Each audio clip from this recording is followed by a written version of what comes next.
yaa afaan oromoo wannin sidhaammadhu yoonan du'ee dabree takkana yaadadhu. bara 1968 akka lakkoofsa warra Awurooppaa qubee afaan oromoo tolchan kitaaba afaan oromoo isa jalqabaa mata duree fura afaan oromoo jedhuun maxxansiisan. yaa ilmaan oromoo dubbii too dhagaa maqaa fi afaaniin harka tokko taya namni afaan keetii inni shanyii ta'ete qoqqotteen gaafatin maalii gorsifeeti yoo isin wantaatan xiqqaa fi guddaanii walis dhalaa dhiiran walis jaalattanii baraanam tokkolleen isin duran bayuu dhiirummaa teessaniin namu haa dhaga'uu jedhe akkasitti mirqaansinoo warruma islaamatii fi khaanila waliin keessaa guuranii kan duraa maqaa duraa sun irraa buqqisanii uffata duraa sun irraa buqqisanii ijoolleen Somaali'ee warri barmoo warri namni isaanii achi keessa dalu guurataniiti fura afaan oromoo jedhu guuratanii wanni uffata kitaabban isaanii godhe abboonni dhufan gaa ziyaadatti dhaqaniiti Sheekh Rashaad kitaaba afaan oromoo juusan ati guru jette hin gumne hunoo inumaa ijoollee irra qoode magaalaa Maqdash keessa wal gahe hundinuu fura afaan irraanaa irra muranii duula akkasitti amma gaana dhufe ashkarana erge akkamitti kitaaba nan maqaa jirjiirisiin jirjiiruu dhabdee numaa'u facaaftee inni keessa yoo ilaalanii fura afaan oromoo jedha kitaabban ijoolleedha haa ta'u ani jirjiiran jeen akka teettetti namni abbaan maxxansituu sanii adeera isaati adeera ziyaati mee gaafadhaan jeen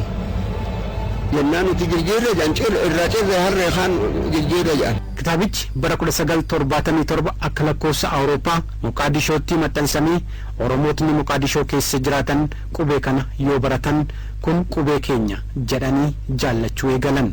kitaabichis gara godinaalee Harargee fi Baaleetti ergamee gurguramuu itti fufe. yeroo sana Itoophiyaa fi Somaaliyaa gidduu waraanatu ture. kitaabni afaan oromootiin barreeffame kun maxxanfamuu kan danda'u eeyyama mootummaa Somaaliyaatiin waan ta'eef Dr. Sheikh Muhammad Rashaad Abdullee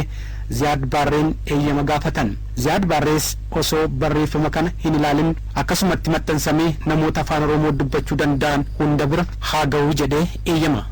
waraana Somaaliyaa fi Itoophiyaa gidduutti gaggeeffamaa jiruuf namoota Harargee gara Somaaliyaatti meeshaa waraanaa fudhachuudhaaf adeeman kitaabicha argu. qola kitaabichaa irratti goota dhiiraa eeboo fi gaachana qabatee fi dubartii daarota bishingaa waliin mataa irratti keewwattee sabbataan mudhii hidhattee dhaabbattutu irra ture. namni kitaaba kana barreesse ajjeesamuu qaba. kitaabotni kunis gubamuu qabu jedhu namoonni sun haariidhaan gubatanii. kunis Oromoonni lafarraa dhumuu qabu jennetu qubee mataa ofii baafataa kan jedhu ture. kitaaba kana kan afaan furaa afaan oromootiin bahe hin qeebalu jedhanii abbaa ummata maal jettan ummata Somaali'ee sanii dhaqanii kitaaba kana nama kitaaba kana barreesse nuu ajjeesse takkaa nuu ajjeefataa nuu kennu kitaaba kanas gubu jedhan dhufee Ziyaad Barree gaafa sallola afaan kun afaan oromoo afaan ummanni bal'aan dubbatu maaliif jirjiirra la jennaan abbaa raadiyootiin Ziyaad Barreen jirjiirii maqaa kana jennaan abbaan raadiyoo maaliif jirjiirraa jedhe jennaan naafisiitu wallola ammare eega namni katabe kana jaalatee maqaa kana fura afaan oromoo jee baase warri jibbu haa jibbu yoo jibbanis yoo fedhan afaan biraa maqaa biraa haa baasu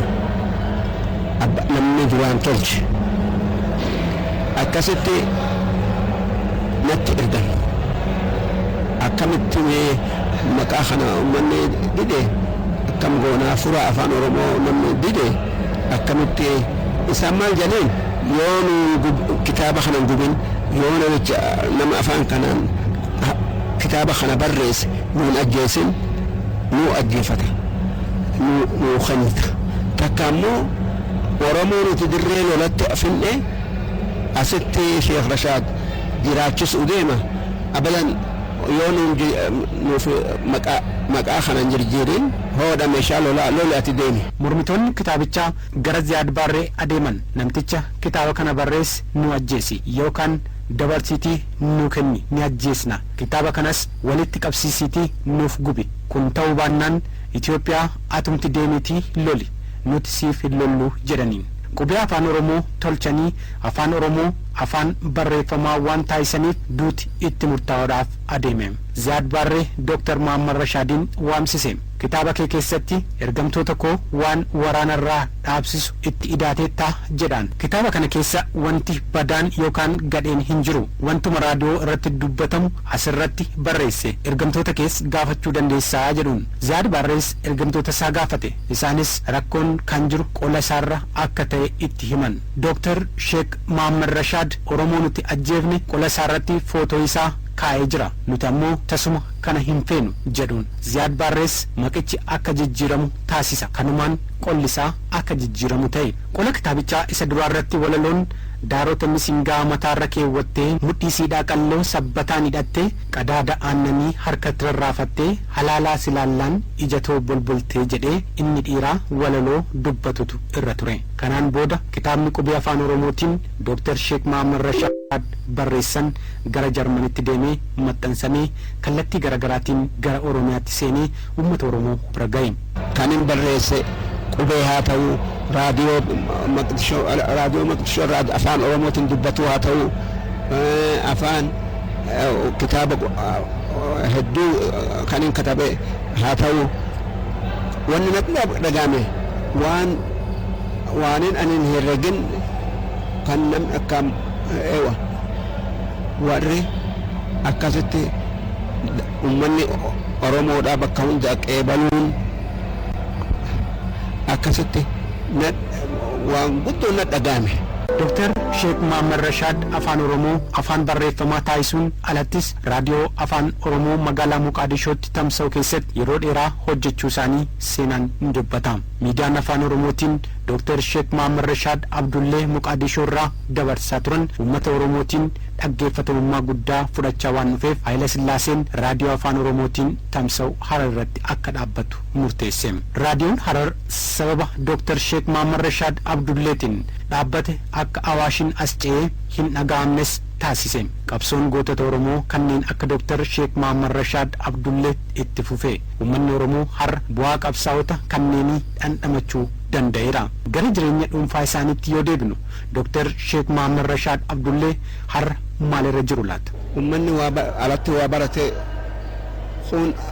ala gad baye kun ol baye ani immoo duraanis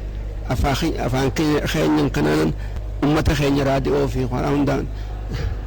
dubbadhaa je'eetan biyya alaatii gale asitti gallaan wannin arge ummata wannin an dalage fudhatamtee akkatti je'uun waan natti jabaadha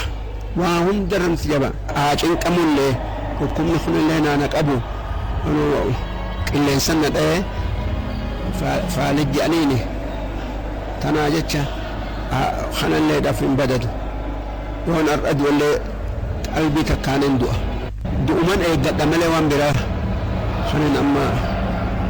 namni ummanni keenyalleen ummanni Oromoodhaa jechuudha silaan hin komadhu kanaa jecha ani rabbii je'eetan waan kan haqa ummata Oromootii je'eetan halkan guyyaa hanga amata 50 akkasitti dalage waan biddeena tokkicha an qabu san addaan kuteetin garii maal biddeena san maallaqa godhee waanin katabu kana naa kataban kanaafuu akkuma loomin 50 nama tokkoof baadha nama 50maaf garuu faaya jedhamu maanguddoo umurii isaanii guutuu mirgaa fi eenyummaa saba isaaniitiif qabsaa turan يا أفان أرمو ونن سدامدو يونن دؤي دبريتك كنا ياددو